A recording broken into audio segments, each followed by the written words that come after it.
So why is it a good thing when uncomfortable ancient feelings and emotions that have been buried in your body for many years suddenly surface after, say, a sound healing session or some DNA activation work? Carl Jung said it best. He said, "That which we do not bring to consciousness appears in our lives as fate." In other words, this submerged material unconsciously determines our modus operandi in the world, controlling us. We need to address it, and that means confronting it.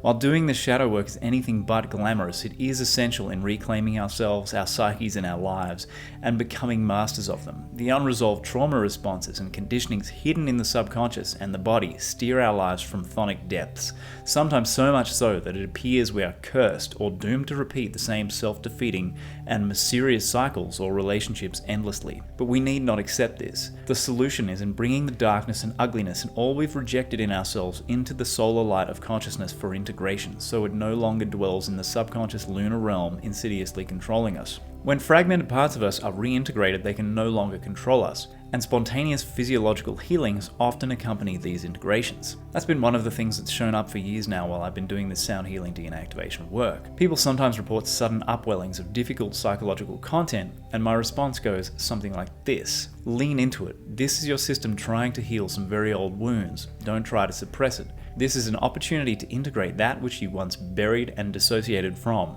Those strategies no longer serve you.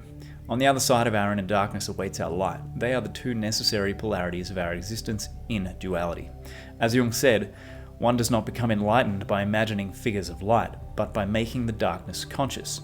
The latter procedure, however, is disagreeable and therefore not popular. Many in the New Age realm would do well to heed his words, as the trend towards dissociation and avoidance is almost suffocating. There are parallels in the Orthodox religious realm too, where people avoid themselves by focusing on their preferred savior or deity and the rules they think they need to robotically follow to book a seat on the cloud, instead of developing self-awareness and doing the inner work.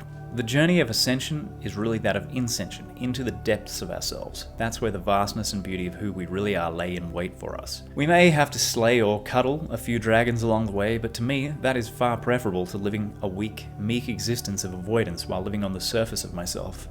Jung taught us everyone carries a shadow, and the less it is embodied in the individual's conscious life, the blacker and denser it is. At all counts, it forms an unconscious snag, thwarting our most well-meant intentions. The real inner work is not about chasing or pretending away the darkness, but integrating it and becoming more whole unto ourselves. As it happens, this looks and feels a lot like unleashing our innate but largely stifled potential. Thus, the shadow or darkness, instead of something to be feared, becomes the fuel for our growth and renewal.